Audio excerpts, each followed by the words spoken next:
Hello guys, welcome to my channel. आज हम बात करेंगे यूपीएससी एग्ज़ाम पैटर्न के बारे में, जिसमें कि हमारे 3 फेज़ होते हैं, जिसमें सबसे पहले प्रीलिम, मेंस और इंटरव्यू। प्रीलिम्स में 2 पेपर होते हैं, जनरल स्टडी और सी सेट।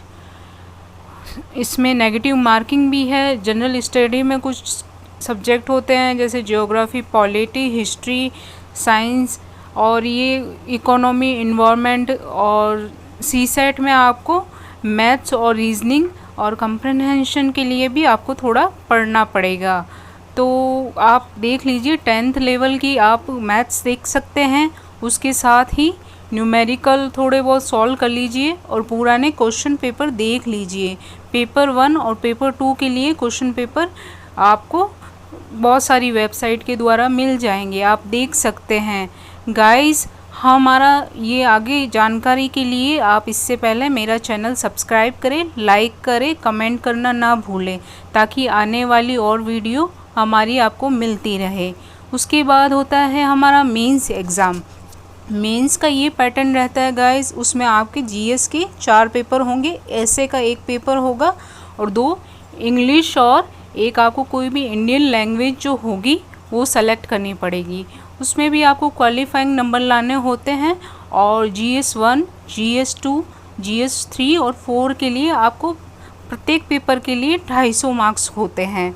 और हमारा ऑप्शनल हम जो भी आपको पसंद हो वो आप देख लीजिएगा सिलेबस के अकॉर्डिंग कि कितना किसका सिलेबस है, कितना अपडेट करना पड़ेगा, उसके हिसाब से आप अपना ऑप्शनल भी सेलेक्ट कर सकते हैं।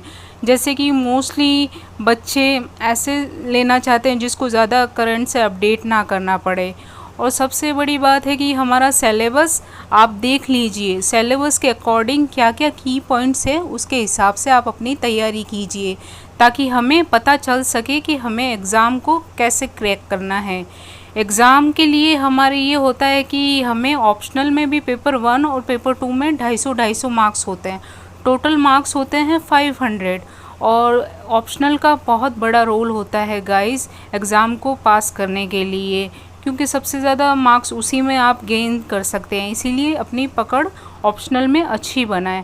पेपर 1 की बात करें तो इसमें Indian heritage and culture, history, geography. Second में governance, constitution, polity, social justice, international relation. Paper 3 में technology, economy, development, biodiversity, environment, security, disaster management. Paper 4 में आपको गाइस इथिक्स, इंटीग्रिटी और एप्टीट्यूड का सिलेबस आपको तैयार करना पड़ेगा। उसके साथ ही आपको केस स्टडीज़ देखनी पड़ेगी और साथ में आप डेली न्यूज़पेपर को ही हो थोड़ा थोड़ा उसको पढ़ते रहिए, ताकि आप करंट को उसके साथ अपडेट कर सकें। करंट में जैसे हमारे सिलेबस में जितने टॉपिक दिए हुए हैं उसको एक बार देखिए न्यूज़पेपर में, उससे रिलेटेड कोई इन्फॉर्मेशन आ रही है तो आप उसको अपनी एक बुकलेट में नोट कर लीजिए, छोटे छोटे की पॉइंट्स में कर लीजिए, ताकि आपको मेंस की तैयारी के लिए काफ़ी हेल्प मिल सके। उसके बाद ये कर सकते हैं हम कि जैसे कि हमारा एक बार रूपरेखा बन जाती है एग्ज़ाम की कि हमें क्या क्या करना है, तो अपनी बुक लिस्ट देख लीजिए। हम आगे भी इन टॉपिक्स के ऊपर बात करेंगे कि आपको कौन सी बुक रेफ़र करनी चाहिए। मोस्टली तो एनसीईआरटी सबसे पहले आपको कवर करनी चाहिए सिविल सर्विस के लिए, क्योंकि एनसीईआरटी का बहुत बड़ा रोल होता है जो हमें बेसिक तैयार करने में बहुत हेल्प करती है। स्टैटिक्स के लिए थोड़ा थोड़ा हमारा पोर्शन तैयार करना चाहिए। और आपको जिस भी कोचिंग के अगर मटेरियल सही लगता है, जैसे कि आप 1-2 बार से लोगों से पूछ लीजिए कि इस कोचिंग का सही है या नहीं, जिन्होंने पहले भी दिया हो या क्रैक किया हो, आपको उससे काफ़ी हेल्प मिलेगी। सबसे पहले एग्ज़ाम के लिए होता है सही रणनीति। अगर जैसे कि मार्केट में बहुत सारे मटेरियल अवेलेबल है, अगर आपको सही चीज़ें पता है तो आप अपने लक्ष्य से ज़्यादा दूर नहीं हो सकते। आपको लक्ष्य पार करने के लिए सबसे पहले आपके पास अच्छे अस्त्र शस्त्र होने चाहिए, तभी आप किसी एग्ज़ाम को क्रैक कर सकते हैं। फिर जब इंटरव्यू की बात आती है तो इंटरव्यू हमारा मेन दिल्ली होता है, क्योंकि वहीं इसका हेडक्वार्टर है। दिल्ली में आपको जाना पड़ेगा और फिर उसके बाद इंटरव्यू के मार्क्स होते हैं 275।